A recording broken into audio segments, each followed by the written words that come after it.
Hi, I'm Ren. I'm Sam. I'm Tosh, And we're we're the the T T-Swift Swift sisters.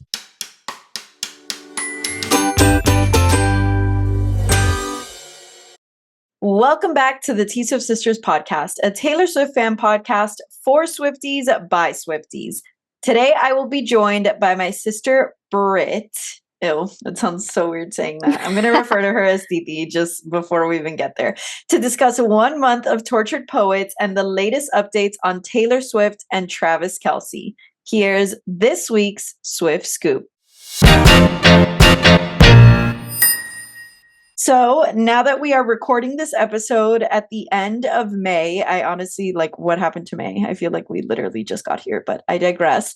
That means that the Tortured Poets Department, or as Taylor calls it on stage, Female Rage, the musical, has officially been out for 1 month.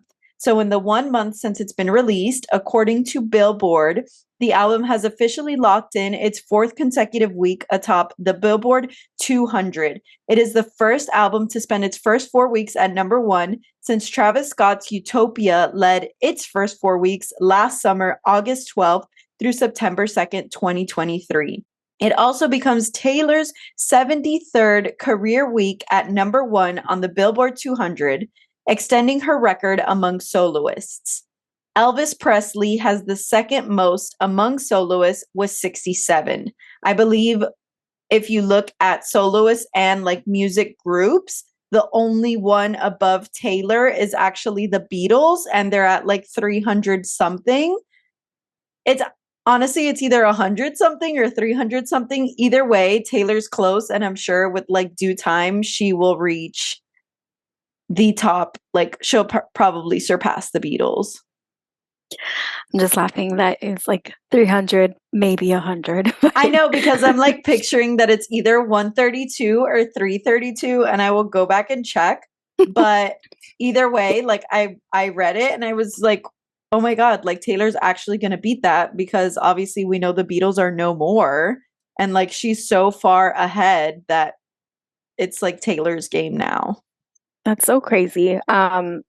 I don't know. It's weird because I really like ttpd, but I was talking to one of my friends, and it's definitely in your feels kind of sad girl music. And I feel like not everyone's a sad girl music girl. They happy, the upbeat 1989 songs. So it's just surprising that it's maintained the top Billboard for so long. Right. Just because it's a little bit more niche than her normal albums that come out. Yeah, I think it ends up being the Folklore crowd. Folklore was an album that I truly was. It was almost one of the first times we had ever heard Taylor make music that way. And I think this album is very fits into that category of Taylor albums in which it's not something directly Midnights or 1989 or even Lover or Reputation are very much pop synth. And this one is tagged as pop synth, but it definitely does have so many more of these slow songs. And I think when you look at ttpd original versus ttpd the anthology, which is the anthology is the additional 16 songs that we received at 2 a.m. The anthology is so much more mellow and sad. I think if you really look in ttpd, there are some pretty upbeat songs. Just I would agree. The message behind them is pretty devastating. Yeah. I Can Do It With a Broken Heart, the happiest sad song of all time. Even Daddy, I Love Him, but Daddy, I Love Him. It's poppy and it's such a fun song, and I love that song. But if you really take a step back and actually listen to the lyrics, you're oh, sorry, Taylor. Yeah, literally, because it's almost wait, are we the ones that have been acting a little crazy? Sometimes we go too far off in the Easter egg hunting or speculating about her life. I feel so often. And I don't want to say we specifically, because I feel we do a good job at removing ourselves from that. And that's something that we've always done with Taylor's music. But Swifties, or even America and the media as a whole, has been so hyper focused on consistently speculating about Taylor's life and like nitpicking everything she does. And it's almost like the adult version of blank space, if you will.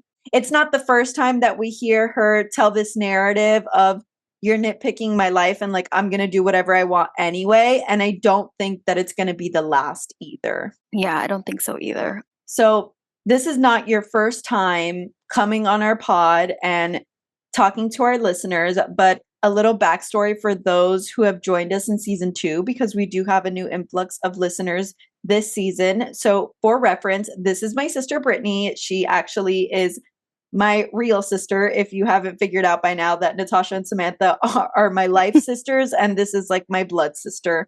I'm pointing up, but you're probably watching the video and she's over here. So this is my sister Brittany. I will be referring to her as Titi because I know her by absolutely no other name. She is my older sister, also a Swiftie. She told us last year what her favorite era was, but then came back and told me that she was too pregnant to say the right answer. So I will let you correct yourself and introduce yourself a little bit. Tell us about your favorite era, what made you a Swiftie, and then we're going to go into the fun of TTPD. Okay, yay. So yes, I was super pregnant last. Actually, I think I was on the podcast about a year ago, exactly, like almost to the day. I think so, because we literally were talking about, I believe the announcement of Speak Now TV. Like, I think it was one of the episodes following that. So probably around a year ago to the day is correct. Which is so crazy. But yes, so now we have a baby Swiftie. She's super cute and loves Taylor Swift. Yeah, so now that I'm not super pregnant, I can hopefully make the right choice. It's just not fair because there's no right choice in era. There's no right choice. And it changes for everybody. So we'll accept anything you give us. So hard. I think currently, no, for a really long time, I was a Reputation girly. I really was. And I didn't remember that when I was on the pod because I honestly did a super deep dive into Speak Now before I went onto the podcast, knowing that we were going to be talking about Speak Now TV. And then I was like, well, obviously it's Speak Now, because when it came out, I was like, this is my life. But I would say probably from like when Reputation came out up until Lover, obviously, I was a super Reputation girly. And then when Lover came out, I loved Lover, but I still liked Reputation more. But currently, I would say that I am still a Reputation girl. But I would say like half Reputation, half 1989. Because 1989 has amazing songs. I re-listened to the whole album recently, the Taylor's version, and You Are in Love is just iconic. Such a beautiful song. Yes, literally. Like so good. Yeah. That is what I will that's where I'm gonna leave that. It's gonna change. I'm gonna get off the podcast and text you and say I messed up and I should have picked a different era, but okay. We have like we have 2 definitions for eras on the pod, right? We say the era in which we love the music of the era the most. So like which album is your favorite? And then we also ask what era of Taylor do you love the most? So like oftentimes we'll get like, I love Lover album the most, but my favorite Taylor Swift era is 1989, is Reputation. So what is your favorite Taylor era? Okay. It's still going to be 2 because I can't decide. But Red came out when I was a freshman in college, and it was actually like a chilly winter, like air quotes because it's Miami, but like you could actually like wear little coats. And I just remember like mimicking every single thing that Taylor did, like getting like the little like ballet slippers and like wearing red lip anytime I could, and just kind of like that like chic Parisian look, just trying to pull that off in Miami. And then I also really love her Evermore era. As far as style is concerned, it's just like bohemian and very chill, and just like makes me want to either have a glass of wine or make a nice cup of tea and read a book, and I love that a lot. I think that is that's what I'm feeling. Or go to Olive Garden too. I feel like that also fits in with the aesthetics of Evermore. Yeah, I mean, I love Olive Garden, so it works out for me. Yeah, I feel that. I feel that. Interesting. Definitely different from what you said the last time that you were on the pod. And I think you gave a lot of more like, not reason, but like background as to why you chose those. I'm very interested in the Red era being like your favorite Taylor era, because I really never like actually put two and two together about like the Parisian look that she always did, really, with like, you're so right, the red lip everywhere, the ballet slippers, and then you think about it and Begin Again, the music video was filmed in a little Parisian cafe in Paris. Yes. Iconic. I didn't know that Very album iconic. had such an impact on your life. Oh, it was like the only thing I listened to ever in my car when I was driving around. But obviously, it was my freshman year of college, so I was doing my own thing. But yeah, basically, my life in my head was a Taylor Swift music video 24/7. Yeah, same for me. And it's almost over 10 years later, actually. So Yeah, it's really weird that we were experiencing the same things and we are related, and we didn't know that we were doing these things. But I mean, you were a freshman in college and I was a sophomore in high school. So there's like a big difference, you know, like that was probably the first like real independence that you had in your life. You know, like Very we were true. no longer at the same school. You were driving to college. There's a lot of, and I think that it's probably one of the, and this is just me speculating on your life, so it could be completely wrong, but like one of the parallels between the Red album and your life is that in a way Red is really the first time that Taylor's an adult in the real world. So you might have felt close to that album because you were feeling the same way, like this is the first time I'm an adult. Like Speak Now is pretty much when she's like 19 and like growing up, which is the age that you would have been as a freshman in college. But Red is the first time that she's really on her own. Super true. I totally agree with that. And I'm just thinking about like the song We Are Never Getting Back Together, and like my boyfriend had just broken up with me, and just being like literally just like, I'm a college girl and I got this, still living at home, but the few moments that I have to be independent, I'm going to take advantage of them.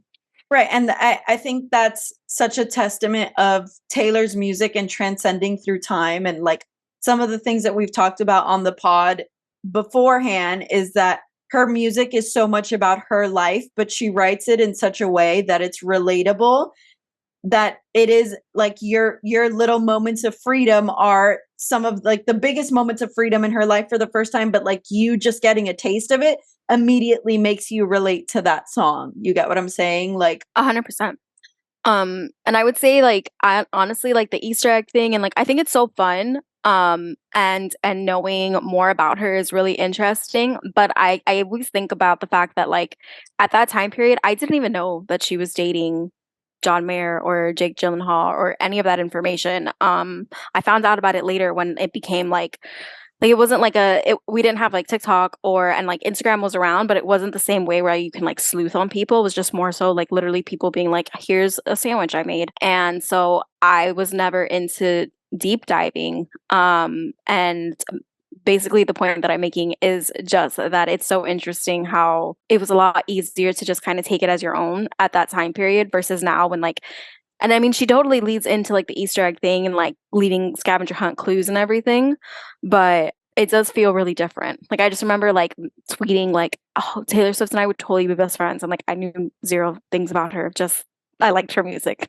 Right. That's it. And I actually completely agree with you because I've always wondered why we've been like so behind on the game and trying to decode and understand Easter eggs when we're literally fans who have been around since like the beginning. Like my first Taylor Swift, my debut album here is the debut album that was sold that you can no longer get anywhere because it has the original lyrics that say the word gay, and like that doesn't exist anymore. But that's just like shows how long we've been Taylor Swift fans. I have the Beautiful Eyes EP that like some people listening to this podcast probably don't even know what that is. But you're so right, because when I was a Taylor Swift fan in 2005, 2006, I think we still had like dial-up internet. And if we did not, we were sharing a computer with Papa. And it was like each one of us got to use it for an hour a day. And I I love Taylor, but like I was using it to talk to my friends from school, not to look up stuff about Taylor Swift. Like I never really got to that point in making her truly the first time that her music was like about other people and not like my own life. I feel like was Reputation, when we first started hearing about Joe Alwyn, and like the clips of the music video came out, I think, for Call It What You Want, and she's like with Yeah. Joe in the music video. That's the first time I was like, wait, this music is like actually Taylor didn't write this about my life. She wrote it about hers. And that's saying a lot because that was 2017. Like I had already been a Taylor Swift fan for well over a decade, but you're so right. Like we never listened to the music. Whenever we bought a Taylor Swift album, it was because we wanted to listen to the songs and somehow relate it back to our life and never really relate it back to hers. Yes. Which I think for at sure. the end of the day, like that's always been her goal as a musician. Mhm. And then like the Easter eggs are so many other aspects, but then it also has become relationships, and that's like a media and social media thing, and like people kind of invading in her privacy. But yeah, the music is completely different now, kind of knowing that like there's other stuff behind it going on. Yeah, I would say even for me, Reputation, like obviously I was aware that like she was in a happy relationship. Actually, fun little tidbit. I went to New York for my birthday. I think I don't remember when Reputation came out, but it might have been like I think it was in November of that It year. came out November 2017. Yeah. Okay, so like maybe 2 weeks later, I was in New York with Megan, and she was at the Jingle Ball, and we messaged her on Instagram, and we were like, we're so happy for you, like we're so happy you found a relationship, that like a guy that makes you super happy. We're gonna be at this bar if you want to hang out with us. Like she 100% did not respond to us or even look at that message, but I just remember like we were listening to the music, and it was like, we're so happy for you, but also at the same time like, oh, this song is about like this in our life, and like you know, listening to Dress or Delicate, like I knew that it was related to her relationship, but I still was like, no, this is mine. I feel like that's the way it should be though. Like that's what I truly feel like that's what she intends to do with her music. And songs like But Daddy I Love Him, like I feel like those are a reminder, like yes, these songs are about my life. And she also says it in the beginning of the Eras tour.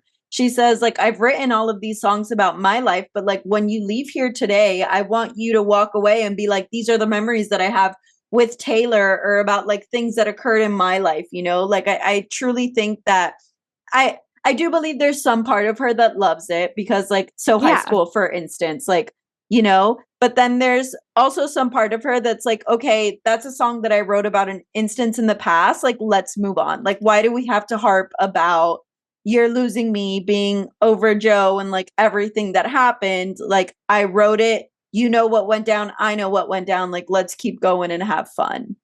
Yeah, but I mean, I agree though. I do think that there's a part of her that loves it, because I mean, who wouldn't? You know, you have like Yeah. you have all of these people obsessed with you. It's really hard, I feel like, not to lean into it. But I will say she, from everything that I, you know, read and like seen interviews in the media, she has a really strong mental fortitude, because I know that I would be a she devil if I had the kind of fandom that she does.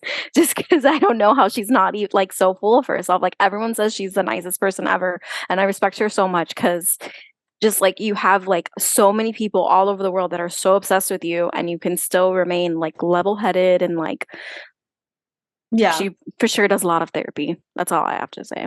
I think like the first time that I ever really heard her kind of like admit to like, I feel like it comes out a few times and it's been a little more recent, but like Applause is the last song that comes out before Taylor comes on at the Eras tour. And that song is literally, it's a Lady Gaga song. I don't know if you've ever heard it, but the song is I live for the applause, live for the, like she talks about how she's literally living her life because people are like, she's living for people being obsessed with her, right? So I'm like, that's so apropos. Like, you know, she has to tap into that a little bit. And then in Antihero, she literally says the line, like, for whatever reason, this line has stuck out to me. It's been one of my favorite lines on the entire Midnight's album since the day it came out. But did you hear my covert narcissism I disguise as altruism like some kind of congressman? Like she she puts herself out as the most altruistic person in the world, but you know there has to be like some sort of narcissistic tendency that like fuels the fire, you know, and not in a Yeah. bad way at all. Just like what you're No, saying. it's complete awareness. Like she has full awareness. Like she knows that it's almost like a twofold. Like I know that this is a narcissistic thing, so I'm gonna turn it into me being the nicest human ever, so that like I'm not doing something bad. Yeah. Even though I'm still, but she's like still feeding herself with the energy that she craves. Right. And I think you can see it too, like when you watch videos of the Eras tour or Taylor's persona when she's on stage, she's like eating up the crowd. Like the reason why she does such a good job at what she does is because she literally lives for it. And whether it's narcissistic or altruistic or like she's tapping into like the fandom, you know, like she's so good at it no matter what. And that's what I think makes people come back for more, because you can have that kind of, and I don't mean to like reputation, like you can have that kind of reputation, but she's so genuine about it, if you will. Like it's never a bad approach to it, or like it's never a bad feeding frenzy that she's like taking in all this fame and like becoming crazy. You get me? Like it's all so good-hearted that I feel like people understand the being genuine behind it, and that's what keeps them coming back. Yeah, I agree with that. Because like you just know that like at the end of the day, like that's who Taylor is. She's not lying to us and we're not lying to her. Like we're both a little at some like level of crazy here to be like on the same page. For sure. Okay, so now that we've like super completely derailed, going back to TTPD, it has been a year since you've been on the pod. So we got Speak Now TV Volt tracks. We got 1989 Volt tracks. We got an entire new album, The Tortured Poets Department. Tell us about some of your favorite TTPD songs. Literally so much. Okay. So I really like TTPD. Like I mentioned, I do think it's like more of a sad girl album. So I will say, as much as I love listening to it, like it's gotten to the point where like I have to be mentally prepared to listen to TTPD, unless it's like, But Daddy, I Love Him, which I'm obsessed with. I love that song. I can listen to it whenever. But like if I'm gonna listen to the full album, I have to be in the mood to listen to it. When it first came out, I was like salty with my husband, and he was like, "What's wrong with you?" And I was like, "Taylor Swift came out with a new album, and I'm in my feels. Please leave me alone. Like I don't want to talk to you." So he was not happy. But okay, I love the Fortnite music video. I think it's so awesome. I will say, I was watching it with my husband Tom, and I'm just gonna refer to him as Tom now, so I don't just keep calling him my husband. Last night, and he said that he liked it, but he wished that there was another callback to the part in the beginning of the music video when she like washes her face and she has the tattoos. That it would have been really cool if there was a part that kind of tied in where Post Malone like washed his face and like instead of his tattoos. Yeah. Like just like another tie-in, and I'll give him credit. I thought that was cool. I love the music video regardless of that, but I do think that would have been cool. But I love that music video, and I think Post Malone killed it, and it's like a super awesome mashup. I also really love Florida. I love Florence and the Machine, and that song is just such a banger. We're from Florida. True. Who's Afraid of a Little Old Me? Amazing. And then going into the anthology, obsessed with The Black Dog. I don't know what it is about that song, but it is such a good song. I love it. I can listen to that song like 100 times in a row. Samantha is actually, so Sammy's in London right now. That's why she's not on the pod this week. And she just paid a visit. I believe it was yesterday. It could have also been this morning. There is the time change. She visited the Black Dog. So, oh my God. Did she tell you already? Was there, I mean, obviously she'll cover it in the pod next week, but was there a line to get in? I'm not sure. To be honest, like, don't call me a terrible friend. She's just like living out the vacation of her dreams. So we haven't had much time to chat, but she posted on her Instagram story, like a little thing of the Black Dog. She's going to have to just come back and tell us what went down. but I do want to share because it's super cool. She saw a double-decker bus wrapped in a like TTPD promo. Super sick. It was That is awesome. sick. Yeah, it was like the coolest thing I've ever seen. Like personally, I've never been to even Europe, so like if I stepped off the plane and that was the first thing I saw, I would probably faint and like get a visa to live there. So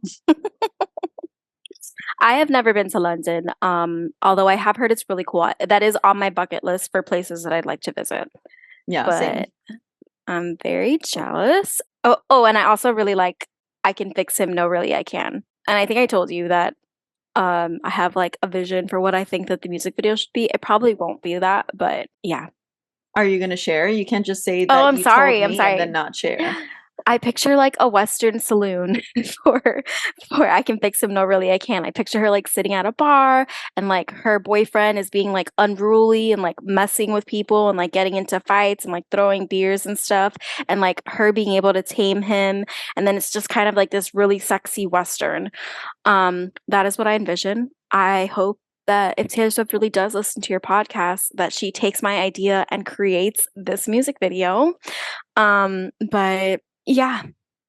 No, I was literally gonna let you finish and then say, well, Taylor, we do know that Taylor listens to this podcast, so don't be surprised if you see it if that comes out, you know. If we receive a phone call asking like for credit, I will make sure that you know, credit is due. If she does ask for like a form of payment, would you rather cash or tickets to Era's Miami? Tickets to Eras. It's not even like it's not even a question. Yeah, I'm gonna have to agree with you there. It was kind of like me asking you that, but also me like giving you eyes. Like, I hope you choose the You right better answer, choose and you the did. concert. So. So, moving on, our final story today is my favorite thing to talk about on this pod, which you all know and love. And I know you guys love it because our numbers are just that much better when we talk about Tayvis on the pod. So, I know you're all eating this up right now. But Travis Kelce recently had the Kelce Jam, which I did some research, and it is a music festival that Travis Kelce puts on. So, this was his second ever Kelce Jam. And he opened up big time about all things Taylor while he was walking the red carpet to his own music festival. So the 2024 Kelce Jam presented by Jim Beam. And we have all of the details. First of all, I love that he has a music festival that he named after himself. Like things like this are what make me know that him and Taylor are the perfect couple because like it just gives. Like I was on the website for Kelce Jam and the cursor, like the little pointy guy that's your mouse, is Travis Kelce's head. So Oh my God. yeah, take with that what you will. But according to E! News, Swifties' favorite football player was gushing on the red carpet, opening up about all of the unbelievable food and the best views in the world on his recent vacation to Lake Como with Taylor. He told reporters how unbelievable her shows are as well, encouraging them to attend if they hadn't already. And he noted that she wished that she could be at Kelce Jam and that she told him to go out and have fun, have an amazing time. It just kind of like tells me that we have to go to Kelce Jam next year. Oh, I'm very down to go to Kelce Jam. Where is Kelce Jam? Is it in California? No, it's in Kansas City. So like duh. Where I believe it's at Arrowhead Stadium.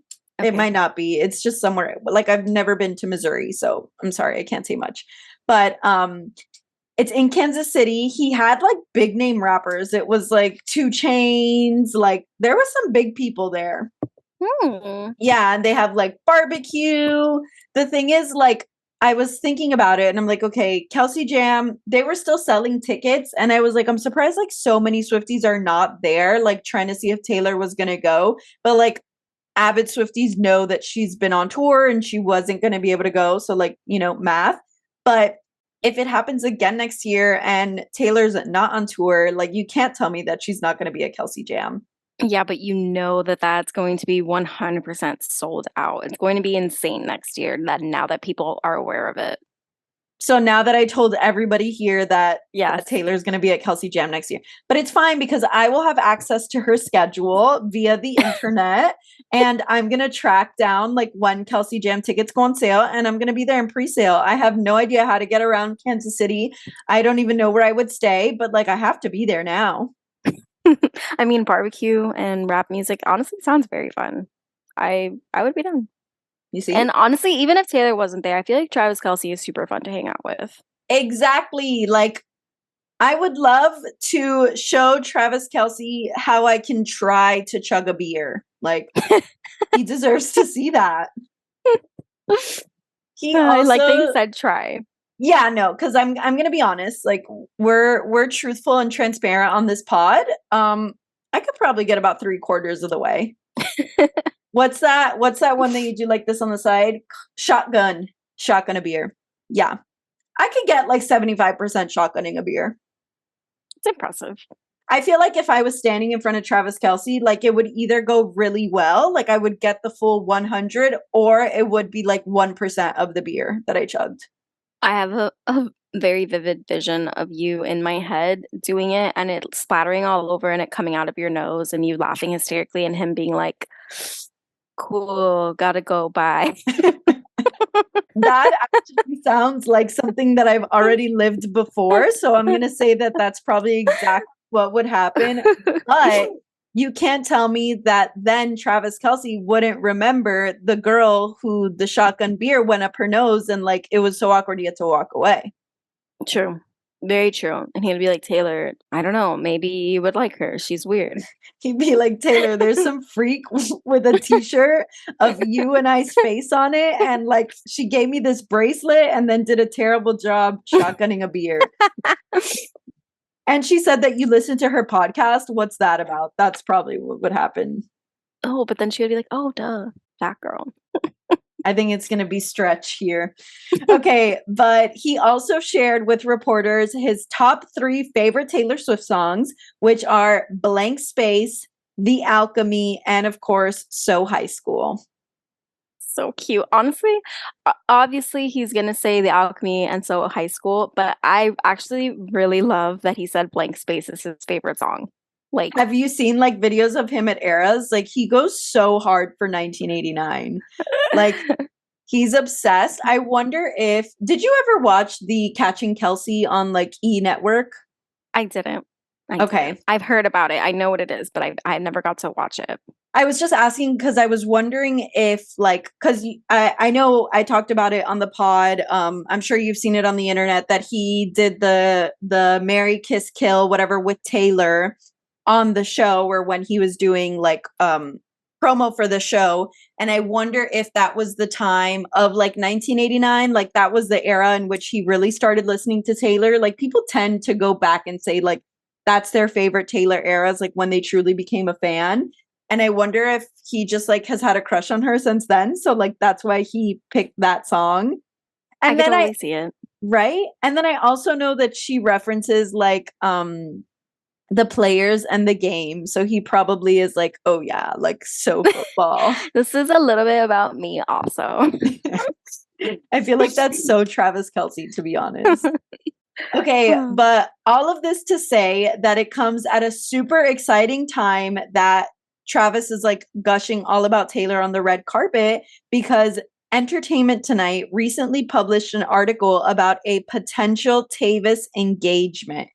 And what's important to note here is that Entertainment Tonight is one of the trusted sources and like pop culture news networks that Tree Payne, who's Taylor's publicist, will go to when she has a story. Yeah. So like they're saying the source that like gave this info is really, really likely to be Tree Payne, because the story also came out and she didn't immediately like shut it down or have them take it down. So yeah. Okay, remember earlier when we were like, oh, we're not even that invested, like, you know, great for her, so happy. I like the amount of investment that I will put into watching every single thing regarding their engagement and wedding It's unhealthy, but I'm fully committed and I'm so excited. Like I really hope that it happens. I think that they're so cute together and I feel like she like feels like she can actually be herself. Like even them in Lake Como, like going back to like the chic Parisian outfit, like she was totally wearing like something she would have worn in her red era. And I feel like that's her being like her most comfortable. So I'm just really happy and really excited and I can't wait to go to the wedding. Like Yeah, no, you can't come to the wedding. She literally told you, but daddy, I love him. I know. They're totally gonna get married, like, I don't know, on like a random island somewhere. They have to, otherwise they're gonna have Oh to like yeah. buy an island under someone else's name. 100%. No, I don't disagree with that at all because like they're gonna get married and not even tell anybody that they got married until like a month later because it's just too insane. And I think it's the level of insanity of Swifties, number one, myself included. I mean, I've never been a Swiftie that's like followed Taylor anywhere. Like that's not who I am as a person, but I am fully invested in this relationship. And like, I know that I'm going to be eating up every little crumb that I can get. And like, I obviously know that they deserve their privacy too. It is their wedding. It's very special to them. So like, they 100% are going to have to get married, like super in secret. But I am also completely and fully committed to this relationship. My favorite thing is that people are saying like, Travis got a song on the set list on his rookie year. Like his rookie year is Taylor Swift's boyfriend. But I mean, it's true.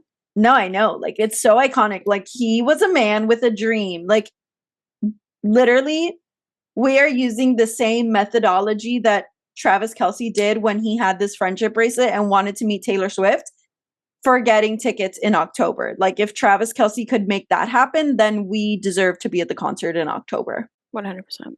I do want to say, like, I really hope that people do respect their privacy when and if they do get engaged and get married. Like, I would love for them to have like that entire private thing, and then she comes out with all this beautiful curated content. Like Call Her Daddy, Alex Cooper, she recently got married, and like that's what I hope and dream for her, where like no one knew, like she told everyone she was getting married, but no one knew where or when or how. And they had this like super beautiful, intimate, private ceremony and reception, and it looked like they just had so much fun.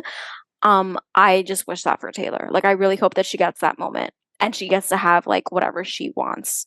So I agree 100%. It also reminds me of Joey King's wedding. I don't know if you ever saw the content for her wedding, but it was yeah, almost the same thing. Like she got married in Spain and like a very small, very like niche, area. And I think that we will see the same for Taylor. Like I would not be surprised if literally everybody who steps off of the private plane to attend this wedding signs an NDA until like Taylor's the first one to post content about it. I really hope that happens. Maybe they'll get married in Paris because she seems to really love Paris. Yeah.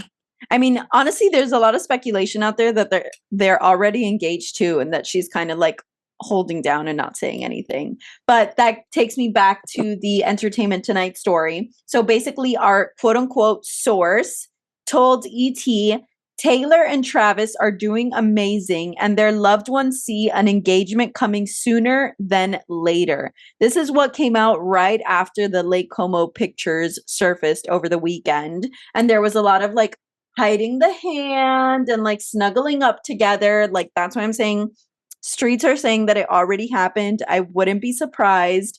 Remember, like I totally think she's going to keep that like level of like secrecy.